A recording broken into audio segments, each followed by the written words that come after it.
Cancer চিকিৎসার ক্ষেত্রে চিকিৎসা শুরু করার আগে খরচের পরিকল্পনা করে নেওয়াটা কতটা জরুরি বলে আপনি মনে করেন? মনে রাখতে হবে যে ক্যান্সার যেহেতু কোনো মানে মাইনর ইলনেস নয় বা ছোটখাটো কোনো অসুখ নয়, ক্যান্সার একটা বড় অসুখ। ক্যান্সার অবশ্যই সারিয়ে তোলা যায়, সুস্থ করা যায়।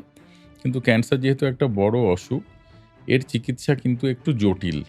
চিকিৎসা খুব সহজ চিকিৎসা নয়। যে চিকিৎসাগুলো দরকার হয় মূলত, ১ম এ আসছে ক্যান্সারের ডায়াগনস্টিক টেস্ট, মানে কিভাবে ক্যান্সার সঠিকভাবে শনাক্তকরণের পরীক্ষাগুলি। খুব উন্নতি হয়েছে চিকিৎসার ব্যবস্থার, খুব উন্নতি হয়েছে ডায়াগনস্টিক টেস্টের, কিন্তু এই টেস্টগুলো কমপ্লিকেটেড। মানে এর পেছনে প্রচুর ইনফ্রাস্ট্রাকচার, স্কিল এবং প্রচুর জিনিসপত্রের প্রয়োজন হয়। যার জন্য তার ডায়াগনস্টিক টেস্ট যেমন ধরুন এমআরআই, পেট সিটি স্ক্যান, প্যাথোলজির বিভিন্ন মলিকুলার টেস্ট, সেগুলি কস্টলি।